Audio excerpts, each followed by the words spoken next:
আসসালামু আলাইকুম। সবাই কেমন আছেন?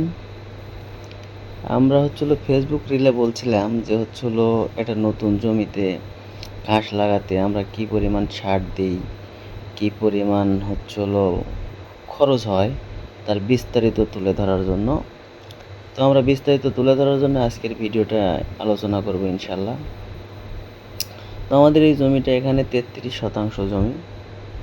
তো এখানে আমরা সর্বপ্রথম জমিটাকে যেহেতু পুরাতন ঘাস ছিল, তো পুরাতন ঘাস থাকার কারণে আমরা আগে জমিটার চারাটা কেটে রেখে ট্রাক্টর দিয়ে সুন্দর করে চাষ দিই। দেওয়ার পরে আমাদের নিজস্ব খামারের জৈব সার সর্বোচ্চ ব্যবহার করি। তো জৈব সার ব্যবহার করি, তো এটা তো আমাদের কিনতে হয় না, তো এই জন্যে আমাদের হিসাব নাই এটার। তারপরে আমরা রাসায়নিক সার যেগুলো ব্যবহার করছি সেই হিসাবটাই আপনারা পর্যাপ্ত পরিমাণ দিবেন, অতিরিক্ত দেওয়ার দরকার নাই। যেটা না দিলেই না জৈব সার সেটা দিবেন।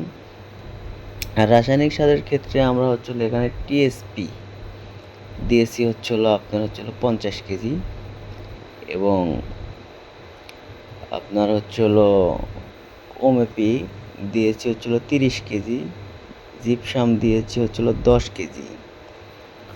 তো সাথে দিয়েছি দস্তা, বোরন, রোটন, জিঙ্ক সালফেট। তারপরে আমরা দিয়েছি তরল বিষ। দেওয়ার পরে জমিটা আমরা সুন্দর করে আবার হাল চাষ দিয়ে ওই যে পুরাতন ঘাসের যে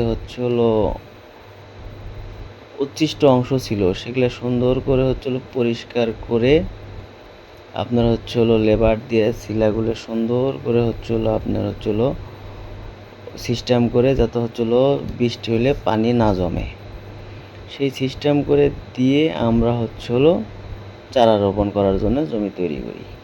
আমরা চারা লাগানোর জন্য আমরা সব দিকে স্কোয়ার 18 ইঞ্চি করে আপনার গ্যাপ দিয়ে চারা লাগাই।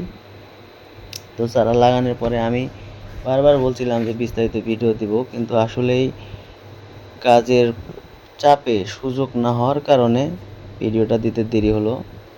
তো ওই যে নিচে ওগুলো যেগুলো দেখতেছেন ওগুলো আমাদের বড় ঘাস, ওগুলো আমাদের এবার এখন যে 2 বছর হয়েছে, আর এই জমিটার ঘাসটা আমাদের 4 বছর হয়েছিল, যার কারণে আমরা এটা ভেঙে দিয়ে এটা আমরা নতুনভাবে লাগালাম।